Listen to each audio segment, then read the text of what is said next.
everybody talk at once. You start. No, you start. You start. You start. Oh my God. Hi, everybody. Welcome to our fifth Jamboree. Air horns. Womp, womp, Yeah. womp. And this is a little different for Jamie and I because we're actually pre-recording this one because I will be in Chicago next week. And yes, So going to the American Writers exciting. Museum. I'm very excited. So we're pre-recording this, which is it's a little odd.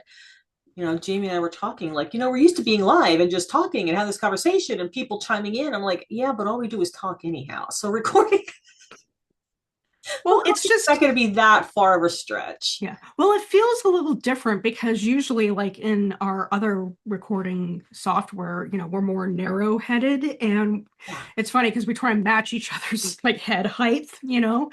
But here it's a little bit wider. As you can tell, we're using Zoom because our names are a little bit different and tinier. So, hey, we've got that for us. But the date that this episode falls on November 17th, which is today in the future, is a very important date.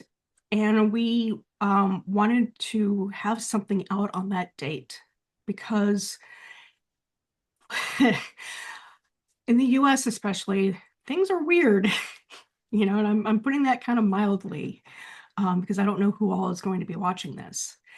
Um, there's a lot of going on in our governments, whether it's state-based or the United States, and we just wanted to have a kind of a special reflection episode on all this. Plus, starting on November 13th and ending on November 19th, it's Trans Awareness Week. So the topic that we have for you all kind of conjoins various viewpoints and pockets into hopefully what we would like to think is going to be a really fun chat for you all, or a really good Yeah. And, discussion starter. beyond the convergence of those points, it's how we, as magical people, as diviners, how we navigate through this and the tools that we have come across over the years that have been helpful that we're Mhm. able to share,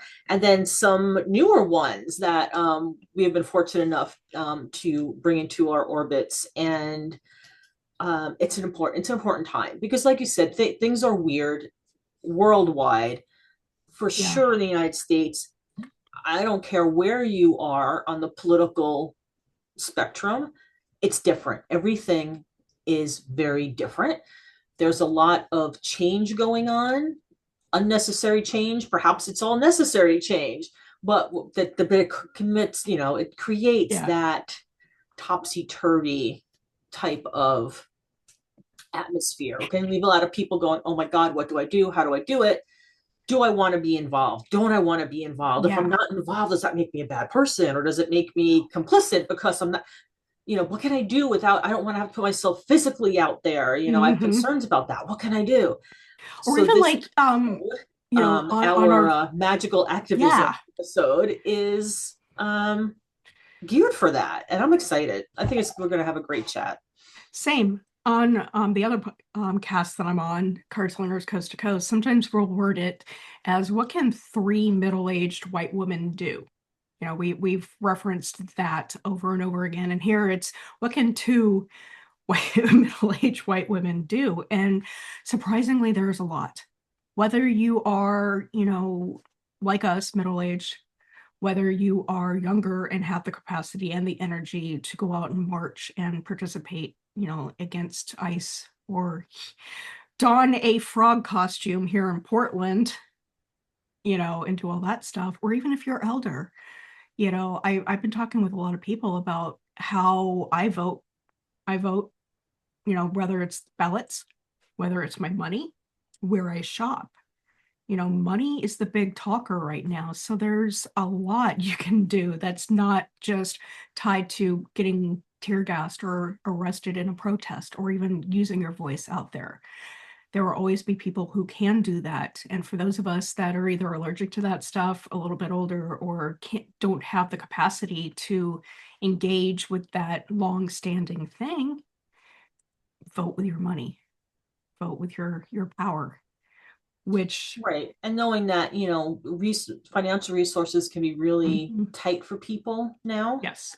Um, but there's so many ways that you could do it. It's how you speak, how you Hmm. choose to respond to something, not letting something go by. Yes. If you're unable to actively involve, you can make a phone call and say this is going on. Um, it's like there are growing up Catholic, driving by, and I have an adaptation of this now because no longer being Catholic, I've adapted it differently.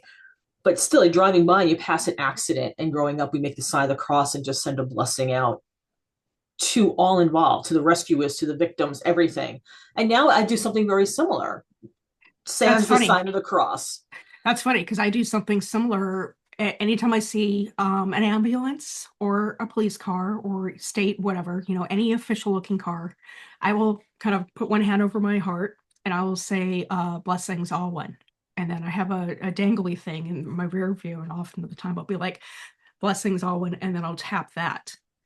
But it's you're thanking the energies for making your path smoother, and you're also blessing those that may have been hurt or entrapped or anything else, Right. from that accident stuff. Right. So So it's that can even be, if you're passing by and you see something going on questionable, it doesn't have to be an ice raid, as dramatic yeah. as an ice raid. It could be, someone getting shoved, or somebody being, elderly person trying to cross the Mhm. street, having a lot of difficulty. You're not able to stop to help, but nobody else is. You can take that moment Heck to yeah. energetically put that out there, put protection, put care and compassion out to that person. Um, so this is a lot of these, Jamie and I realize that there are a lot of things that we just do very naturally that if we actually take the time to share with people, Yeah. oh yeah, hey, I do that too. Or, that's a good, thanks for the reminder. I used to do that, but for whatever reason, I got out of the habit. Yeah. That's one of the things. And some of these books that we'll talk about today, and tools, did that for me. They helped me remember. Oh yeah, that is a very practical way to do this. That isn't putting anybody in any type of harm's way, or Hmm. because also, I don't. It can be very difficult in these times to not go, I want this person dead. At the same time, I don't want to wish that on anybody. Exactly. So there are ways that you can work around that and within that and maintain your Hmm. passion and your humanity. Because I think when we start not just saying that, but believing that and taking that into our heart space and into our etheric body, it's really unhealthy, and it kind of eats away at our humanity, the core of our humanity, because that's not who Hmm. we are as Well, humans. and a lot of, the time, people in places of power hope that we get numb to it. I mean, look at, as as we're both Gen X here, we grew up with a lot of varying degrees of violence, or yeah, just violence on TV. And throughout the 80s, the 90s, the aughts, and the 20s, now the next 20s, God, it feels so weird to say. The new grays. There are varying degrees of, we look at the culture and how it changes and stuff. But I remember in the 90s and the early aughts, it's like, oh, look, another horror movie, another person getting hurt. It's like we get numb to all this because that is the establishment who, whether it's here in the States, Democrat or Republican, the things that we see on TV that are things that, some people say they allow us to see this, putting on the tinfoil hat, being the crazy, it's like, the media allows you to see these things. They want you to become numb to certain things because when you become numb in a way, you are complicit, you are compliant. You're not going to do shock and then, call somebody or write that letter or vote with either the ballot or your money against the things that they are like, well, we might want to, institute this.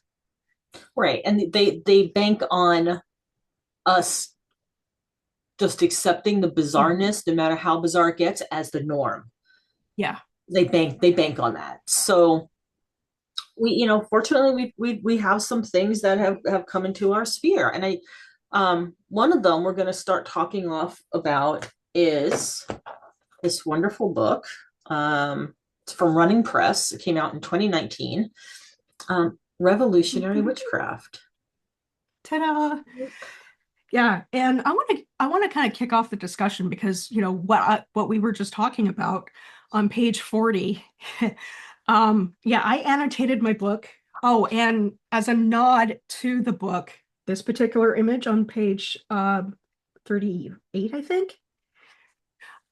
One of our promo images leading up to this is something that I did once, and that is a card in a cancer survivors or remembrance deck that I did, where I became the Queen of Swords with a sword over one eye. But on page 40, the book talks about being woke is like akin to being initiated. Now, initiation in many pagan or magical structures is an actual thing where you step through that veil, you step through, you awaken, or you get recognized as a witch stepping into your power. And just that idea of being woke, just that idea of being initiated or being othered, to me, it's talking about, we hear a lot of this administration saying, oh, that's just the woke agenda. That's just, wokeism. We don't like it when you're woke.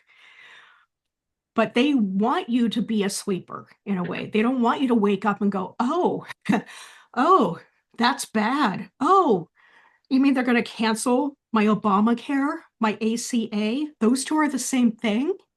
They want us to not be woke. They want us to keep being just fed whatever they want, going along with the flow, because they don't want us to, have that power back to say things, to do things. They weaponize this idea of wokeism or initiation, as the author Sarah Lyons calls it. They want it to be a negative thing. Oh, being woke is bad. Being woke is learned. Being woke is learning about, well, what is Obamacare? Oh, it's the ACA. Or vice versa. What is the Affordable Health Care Act? Oh, it's Obamacare. So they want us just not getting wise to all the ways that they're taking away our freedoms, taking away our power. And I think, even then, even though, I'm saying power, I'm saying, that word, power is also energy. And Sarah does an amazing job of showing that paganism or witchcraft, we tap into different energies, that those energies are also activism power. Right. And it makes them, because of that, it makes them natural partners. Mm-hmm. And one of the things that I appreciate is how she talks about taking that power, taking that Mm-hmm. energy, and focusing it. And she comes at it. Yes, it has the witchcraft in it. What I think is wonderful about Sarah is that she's an activist who practices witchcraft, right? Yes. And that comes from a very interesting perspective. So she has, like she was talking about the WTO, right, the World Trade Organization, Mm-hmm. marches and riots and everything that happened in Seattle.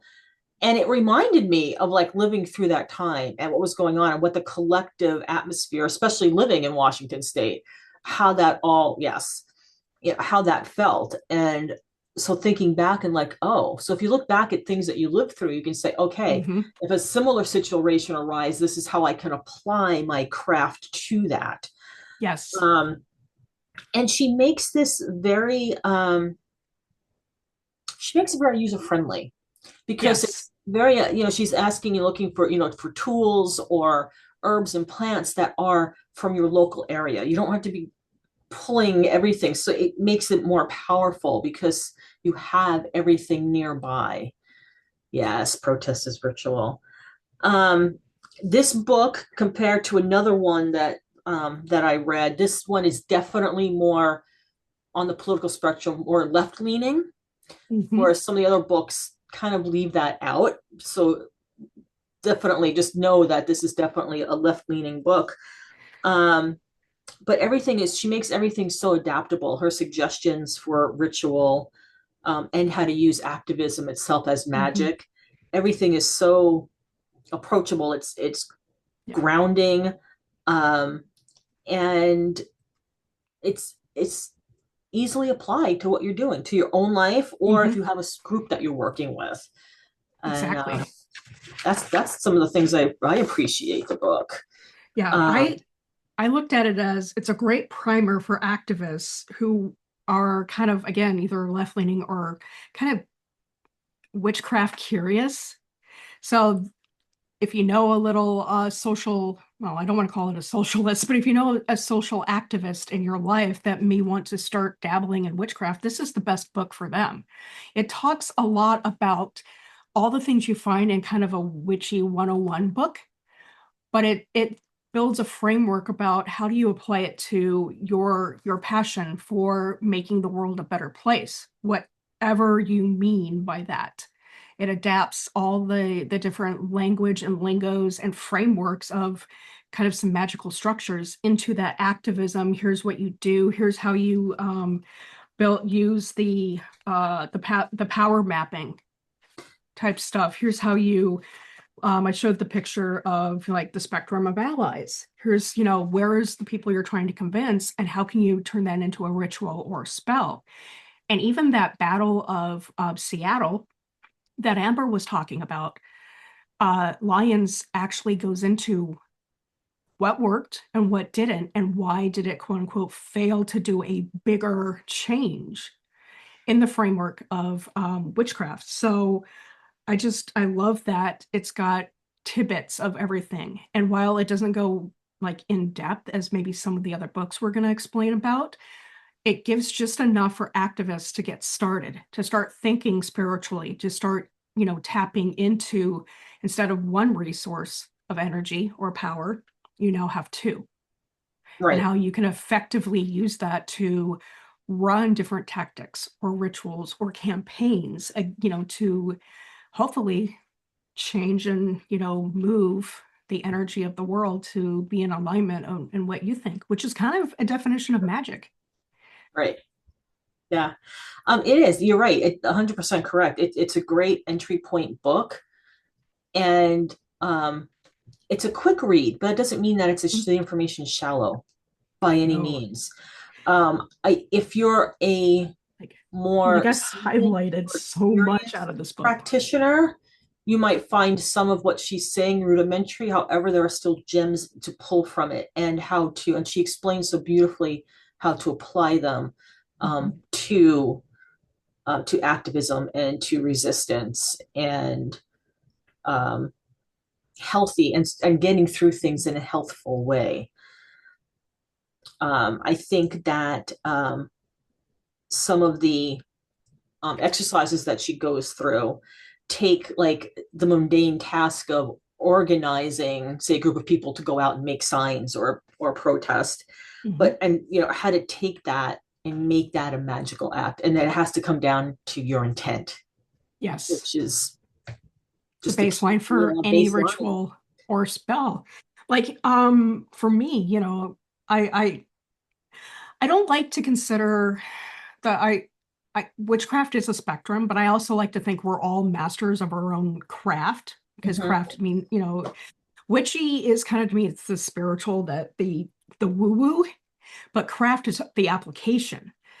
And, as somebody that has read a lot of books since the 90s, or something, how I interpreted the material in this is to help solidify and maybe expand some of my definitions, where energy, is earth, air, fire, water. It's the vibe, that the static you can kind of feel when you're around electrical equipment, or even just the excitement that you generate when everything goes up.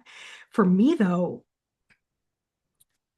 I also found a lot of sections I was bouncing ideas off of. Like in one of the exercises, it's called Connecting to the Ancestors.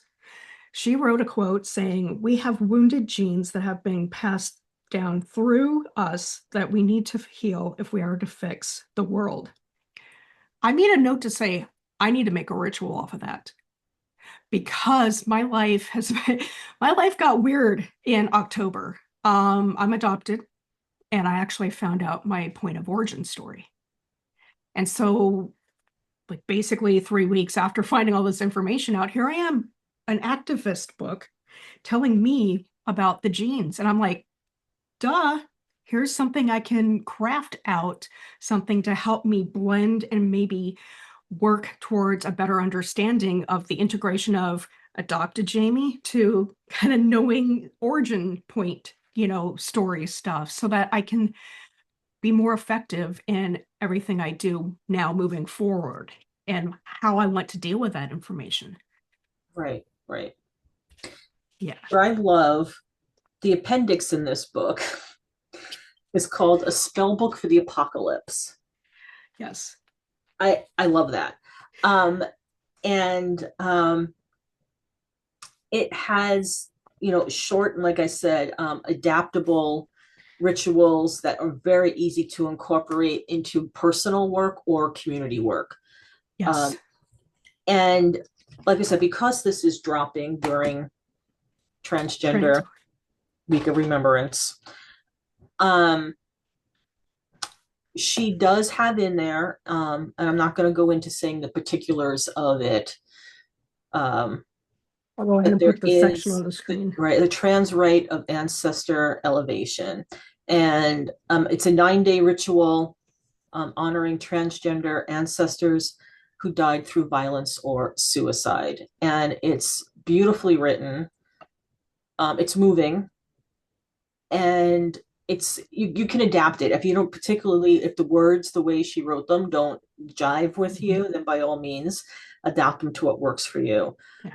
um but I love that, and I love that that happened to be in there in the week that this episode is dropping. So Yeah, I did an internal, like whenever I get really excited when things align, off camera here, I'll be like, yes, yes, wave my hands. I'll do like the I'm on a TV whoop whoop thing from talk show hosts. But the other thing about this, right, is that she adapted it from a actual trans group, trans-right.tumblr.com.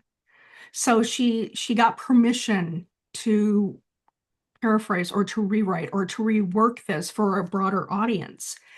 And yeah, I'm thinking starting in, well, at the time of recording, tomorrow's the first day of this. So it started on November 12th and it goes through the 20th. So you still have 3 days to kind of, get on the board, and we'll have the link and stuff, plus you can buy the book at your local stores or the Evil Big Bookseller or bookshop, and actually participate in some of this to honor those that have laid down their lives and their love to make it so the queer community can actually get more laws expanded, because even the striking down of same-sex marriage was on the table the week of this particular video that we've recorded, and thankfully they did not. right, and we So just had the that was news come out about the gender markers on passports and all mhm, these things, where for many people might not seem like it's a big deal. It is a huge mhm, deal yeah. for many people in the transgender community. Well, And we for need to everybody, have compassion for that. yeah, identity is important. Pronouns are important, because I mean, I once thought that, saying people's names wrong, well, that's okay. I'll figure it out, or I'll say it as is. But no, being able to, be presented as you are with pronouns and correct names is everything. It's the basis for everything. It's why we have representation. It's why we want representation, better for either side. It's because we want to have our voices heard. Right, right. I think the other thing I liked about this book and many of the other ones that came up for us during our little deep dive into all this is that everyone talks about sigils. Yes. And sigil work, came out of, or at least as my knowledge, was a chaos magic thing where, you make weird images or you cross out letters and you make critters out of the letters. But no, sigil work has come like way before. Everybody was making symbols and drawing stuff, but that's the one thing that like Sarah goes into. One of the books that I read was Magic for the Resistance, Rituals and Spells for Change by Michael Hughes, and this is the second edition. He also goes into sigils and how to use them, and sigil work and activism is amazing because you're able to do things like on your ballot, like, well, here in Oregon, and I'm pretty sure in Washington, not really sure about California, but we do a lot of mail-in ballots. And Tempest, Laura Tempest Zakoff, has put out there public sigils that you can use. And one of them is like, your ballot being counted. And every year since I found that, like back in 2018 or earlier, I've been drawing that sigil right over the pasty part. I activate it by licking, I close it, and that's how I send off a ballot to be voted, to be counted. Right. And I pulled up Mhm. Laura's site because I like what she says about sigils on that. She writes, sigils help us consider what we treasure, how we can manifest change in our personal worlds, and turn affect the macrocosm. The magic within the sigil may inspire little shifts of position, new inspirations, cracks of light filtering through. Nothing too dramatic on the personal level, but still change that you can stand back and see as the mosaic comes together. Um, I'm pretty sure that there are even still some YouTube videos up with classes and Mhm. Laura going through the creation of Yes. some of the sigils that are used. Hmm.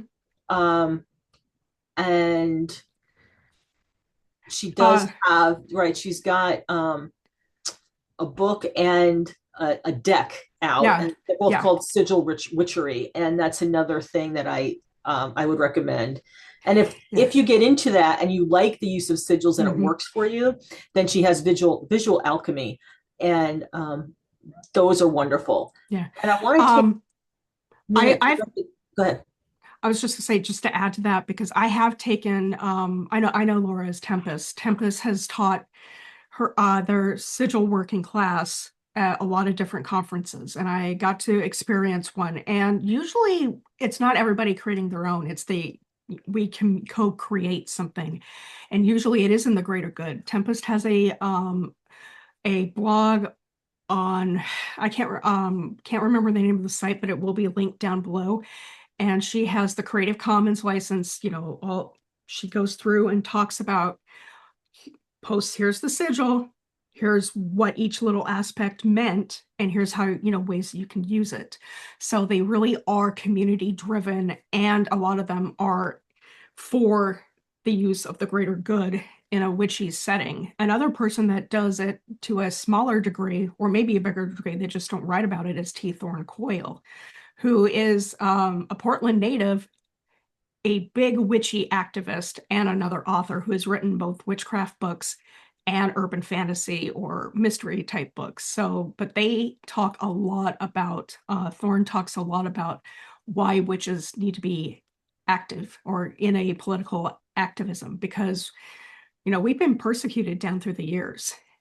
And in a way, queer liberation is akin to witchcraft or witch liberation as well. Yeah, yeah. One of the things too is that if there's anybody listening or watching Mhm. this who is a Reiki practitioner, think of using how we use the Reiki symbols for what we're doing in healing work and communication work, and how powerful that is. And those are a type of sigil. So if you're used to doing that, moving into sigil work is going to be extremely effective for you, from my perspective. Agreed. And you're talking about, our modern witches who are active and doing things, that I have to mention Byron Ballard. Um, her website is myvillagewitch.com, which we will have linked. Mm-hmm. And she's also on Facebook, and she will do live rituals that you can join free of charge, so that we all have the collective energy going into for certain activism moments or events. And so I highly recommend you look into her work. Um, she has a great blog which you can access through the website. But definitely, I recommend looking at, or she's just amazing, very interesting. She has, she's from the Appalachian Mountains. She lives in North Carolina, and she's got this wonderful, like, I think she even calls it like the hill folk magic and approach to her craft, which is very earthy, and it feels just so real, and very natural in a very interesting and connected way. So that Yeah, would be I know. somebody Yeah. else I would look into. The last person we'd also want to, or at least I want to bring up is Starhawk. Starhawk Absolutely. has, I I read Starhawk in the mid 90s, a spiral dance, and but Starhawk is like the OG witch Yeah. activist because she was doing a lot with the environment and other causes in way back in the day, probably even before we were born. But she does a lot of activism. A lot of her spell work is geared towards being in California when they don't have a lot of rain. She, will be like, I'm going to open this class up with this rain invocation. Can we just send all the energy up to the clouds to say, please, we need more rain? So it's these little things. They're not big things, but it's utilizing the energy, aka power that one has, whether it's a famous witch of ours or just setting the tone and acknowledging land rights or acknowledging the space and the critters that are on that land where you're teaching. All of this actually does kind of help move the needle in different directions to where um, you have some impact with. Right, right. And think about all the studies that have been done with, thousands of people gathering to pray the rosary, thousands of people gather, the monks, right? You get hundreds of monks gathered in one space, concentrating and meditating and chanting. And, when scientists have measured the impact of the electromagnetic fields at that time, how much they're increased, and then everyone with that same focused intent. So that's again where we come back to um, the focused intent. And I know you and I each had other books, and we actually came up with two Yes. separate books for a second thing we were reading. What was yours? Well, as I said before, mine was Magic for the Resistance, and um, by Michael M. Hughes, published by, well, the second edition is out by Crossed Crows, which I think they're an imprint of Red Wheel Wiser. You can find it on their site and, of course, places around. However, just reading through these two books, so Sarah's book was published in 2019.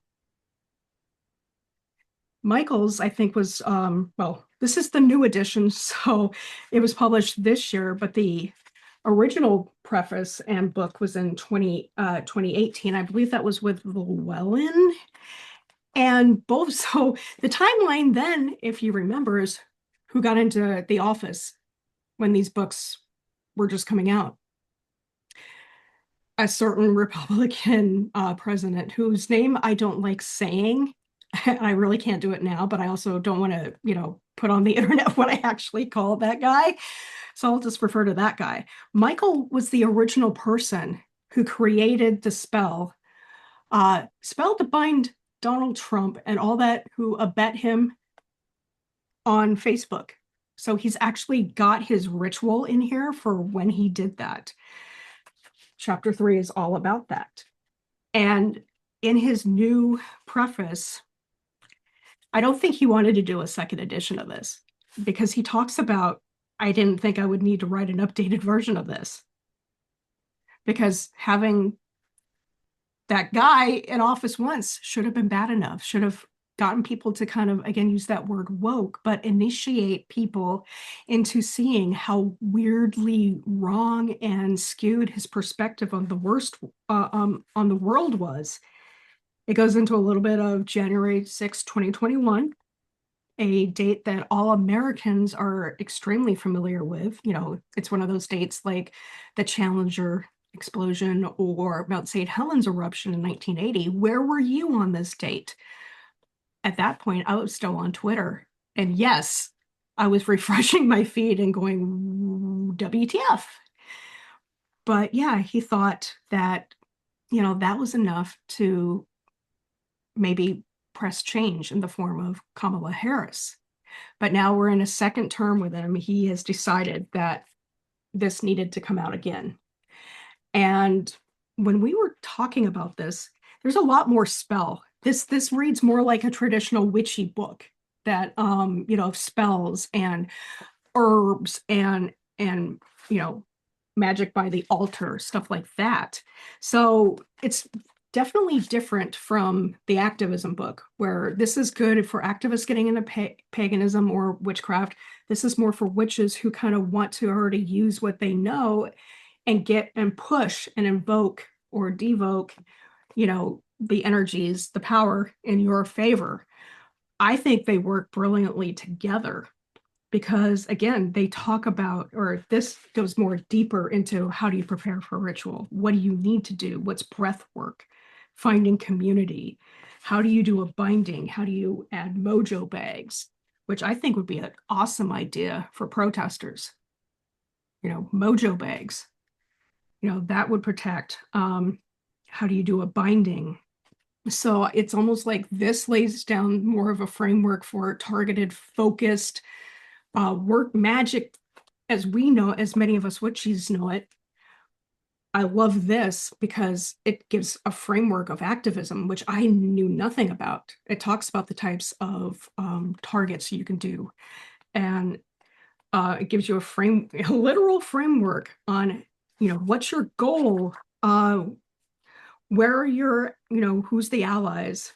What targets do you have? And targets is kind of a harsh word, but it's like, who are the people that you need to sway in your favor or places you need to sway in your favor? And then what tactics? So this goes into like tactics of activism, which tactics can also be out of this book. These can be your tactics. So that's kind of the stuff that I dove down into and how I see the two working together. And you had a couple extra ones, right? Yeah, and one of them, again, that time frame, this one came Mm-hmm. out in 2019 from Red Real Wiser, and I'm sorry I don't have it in my hands. I've been bilocating this week, and I left it at the other location. I know. But it is called Witchcraft Activism, a Toolkit for Magical Resistance by David Salisbury. David is a Wiccan priest. He is a queer activist and a resistance Mm-hmm. organizer. And it in the book, he positions with witchcraft as a spiritual and personal means Mm-hmm. of political resistance and social change. So very much like these other two books, I think this one kind of falls in between the other two. And he definitely has, it's definitely written for people with a little bit or no prior magical practice. For the activist that's curious about how to add some energetic motion to what they're doing and a spiritual dimension to their work. It's interesting because it's formatted in a way where there are 5 points, and it's to know, to will, to dare, to Mm-hmm. keep silent, and to go. So to know is like, your information gathering and establishing your Mm-hmm. thought. Where am I? Okay, what is it? What do I think about this? Let me gather information about this. How do I feel? And then to will is strategizing, coming up with your plan on how you're going to do these things. To dare is taking your action plan. And then to keep silent is how to be defensive and protective approaches, which is something we'll talk about more about a little later. And then to go is the manifestation, and it's how you're carrying the magical into effect, into your plan, and to affect the change. The chapters deal with the basics of activism in magical terms, how to strategize your action, building defenses like wards and protection spells, building an offense through rituals, petitions, and how to shift energy. And then it kind of does, there's some chapters about some historical and cultural context, which brings in some myths and some lore and some like kind of modern magical activism things that are happening or have happened. What I love, and Jamie knows, Jamie's like this too. We are Yeah. a sucker for a good bibliography. Oh God. Yeah. It's got a really nice glossary, but the Hmm. bibliography, and it has a whole other section on recommended reading list. Um, I think that um, David did a great job Yeah. of emphasizing the clarity of intent, the clarity in your Hmm. planning, um, but also making everything very, very practical. You know, and he talks about how to work with spirit guides, how to work with guardian spirits, um, and because of his LGBTQ affiliations and Yeah. activism, um, the book is very inclusive, and you know, he's very open about his political ideologies. Hmm. Yet the way the book is written does not make you feel like you have to share the same ideologies in Hmm. order to do this work. It's a little broader in that sense. Yeah. Um, Which is something I liked about Sarah's book, where, you can adapt this to any ideology, you want, that frameworks they describe. I love that you brought up I know those sayings as the witch's pyramid. So I love yes, that. Whereas Michael, who also has a good bibliography, sadly, this book doesn't in I a know. way. Yeah, It would have been nice. She does mention other books in there or other groups in there, as well as the ones she's worked with personally. But yeah, whereas this is kind of more like an actual kind of a deeper spell book, so to speak. I love that David chose a pagan framework to apply it to the activism aspect. So it's almost like you said, it is the in between, Sarah's activism to witchcraft, and then this one being the back of the book, yeah, this one being kind of more, hey, here's a lot of things you can do with that knowledge. right, right. Um, and I'm going to mention another book quickly Hmm. because it's fiction. So Which is because perfect though. it has a place, and for people who Hmm. maybe don't want, oh, okay, that's kind of interesting, that's nice, blah blah, I really don't see that fitting into my life. A lot of people will enjoy fiction, and this it's speculative fiction, and it's called The Patriot Witch by C.C. Finlay, and it's a historical fantasy novel. It's set during the American Revolution. Hmm. The main character is a Minuteman and is also by hereditary connected to witchcraft and the lore, Lore, lore of Salem. So it goes through how magic is woven into the politics and the violence during that revolutionary period. And like the main character has to confront mystical forces that are tied to that founding era of the country and deal with betrayals and balance, how to balance, you know, his duty as a soldier with his heritage as a witch. Um, so it's interesting. And I think that if people, because to me, if you're reading that, you probably have a certain political and social leaning. Hmm. And just by reading that, even though it's fiction, that's still energetically energy being putting out into the collective for the better good. Exactly. There's one more book that I found, but I haven't read it yet, nor do I own it. But Tempest has edited a handbook called The New Aradia. It's a witch's handbook for magical resistance. And so that's another resource that obviously will be in our show notes that done by another favorite of ours that can help any of you get into why you as a witch should be also involved in some sort of activism. I mean, my activisms have isms, so to speak. My activism has changed over the years. In high school, little Jamie was more aware of environmental concerns. I was a Greenpeace card holder. I wanted to save sea otters, and that's kind of what I wanted to go into school for, was to help the sea otters. So I did a lot of recycling. I knew from trash, the whole line from buying new to, the landfill. I protested, I wrote letters, et cetera, et cetera. However, I also tried to stay away from the administrative stuff, politics, because I was like, fuck it. Pardon my French. I didn't need that. Here I am saying the F word, but, of course, the current administration's president, I'm not saying hit their name, shows you where my priorities are. But these days, for our trans brothers and sisters, for the queer folk, for even us as witches, I'm more engaged in politics than anything because of how it threatens. Yes, I'm still involved with the environment and wanting to protect land and sea and air and creatures. However, right now I've kind of drastically shifted, especially, with trans awareness being this week. There's a lot that needs to be done to help everybody. And if you think you're not touched by like the trans healthcare, you are, because healthcare is a right for everybody.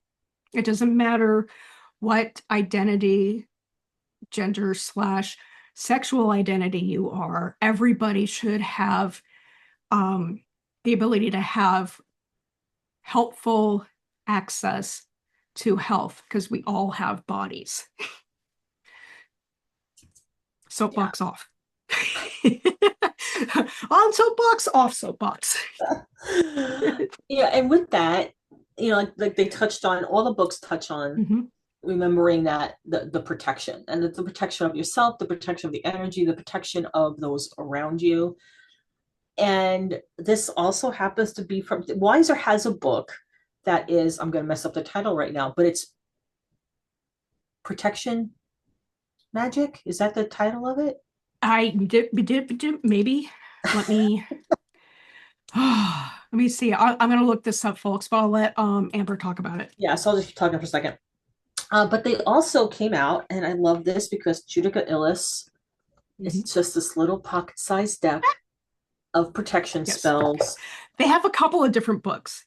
So there is, I think the one you're talking about might be Blackthorn's Protection Magic by Amy Blackthorn. It's It's not, but that is a really okay. good Okay. one. Yeah. Amy Blackthorn is amazing. I got to see them uh, at the beginning of this year. Can't remember the name, Spirit Northwest. And they did a presentation on why you need a protection magic as a witch, just as a witch. And it was amazing. The other one they have is protection and reversal magic, and that one's That's it. by That's the Jason. one. Okay, Jason Miller, who's also amazing. Yeah, protection reversal magic. Okay, There are things in there that can be so easily and wonderfully and effectively applied to magical activism. So that would be another book I would recommend to people. And like I say, for those who don't want to have the book but like to have a little thing in their hands, this is wonderful. when I got this deck, this I mean it's I don't see this particular deck, and again, it's a pocket sized. So it's got that awesome slip box like we talked about with the Memento Mori, also by Wiser Redwell. I don't see this as one that I would want to shuffle. I broke it down into different groupings. Like here's a whole bunch of stuff you can do with your earrings. Earrings help protect against the dangers of negative speech. Select shapes and colors that represent protection to you. And it's funny because I have issues putting in earrings, and my recent earrings are all black. And to me, black is an ultimate protection color. I mean, if you ever really see me in person, I'm mostly all in black, or 50-50. I've got this top on, but I'll have black bottoms or my glasses. So I've broken it down into things that I can do. and things and like gods, because there's a lot of, Archangel Michael's bubble of protection. So there's spells. There's Medusa. It's Yeah.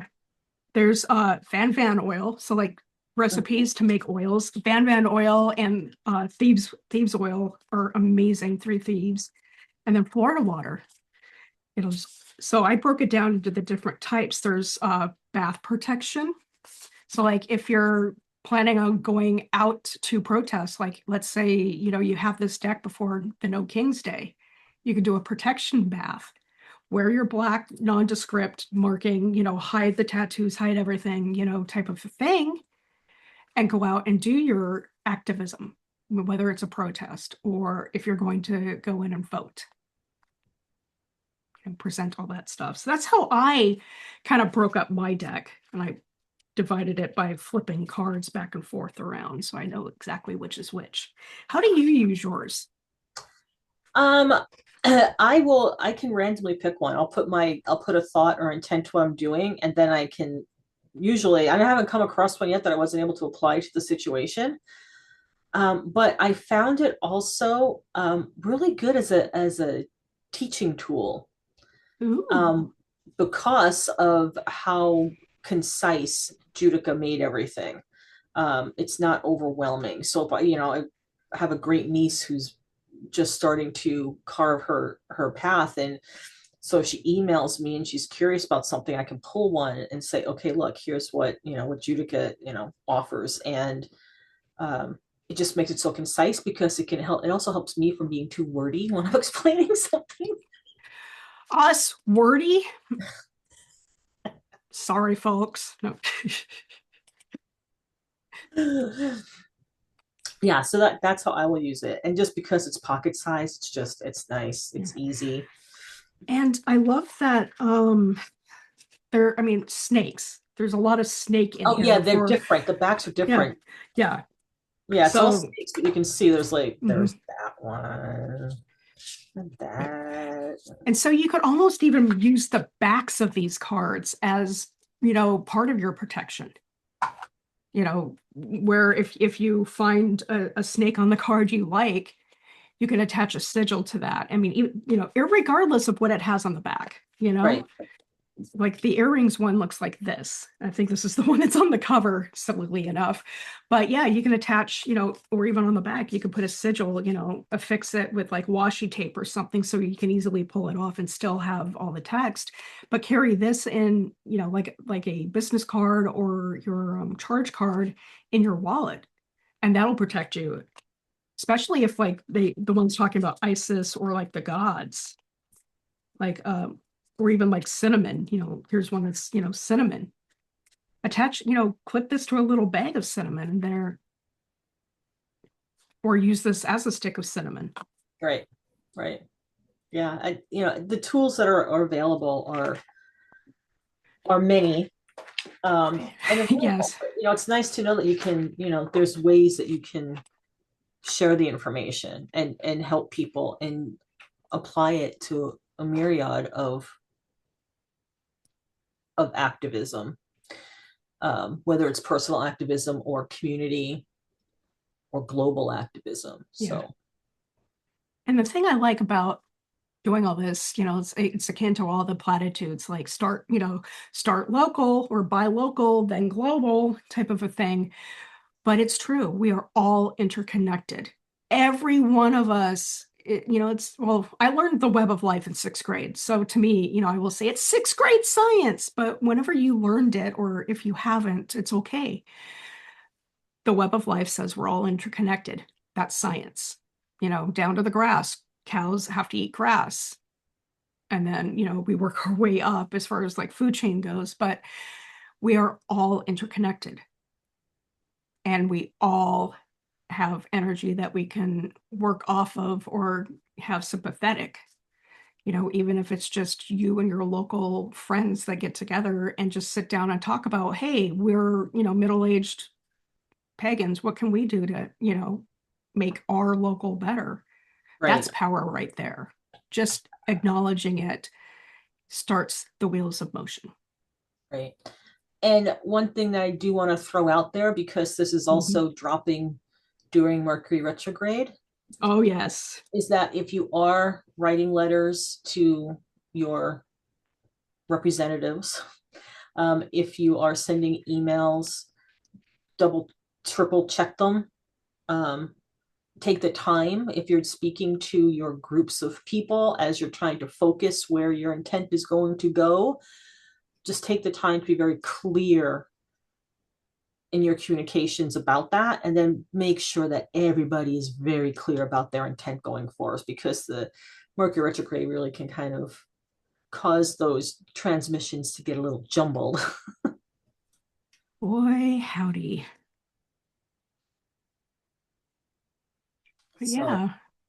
yeah, I hope that everybody gets something out of this. As you're listening, we'd love to hear your Hmm. feedback and your thoughts, and if you have um, read any of these books, or if you've, especially if you've put anything into practice. We would love to know. Yes. And you can leave comments down below. You can get in touch with us via emails. All that stuff will be in the show notes. And if you've had success with activism or even magical activism, as it might be, let us know. Other than that, remember that we are all interconnected. Happy Trans Awareness Week to all of our trans brothers and sisters. We see you. We hold space for you. And God damn it, some of us are fighting really hard alongside you. For Until sure. next time, Take care, everyone. peace.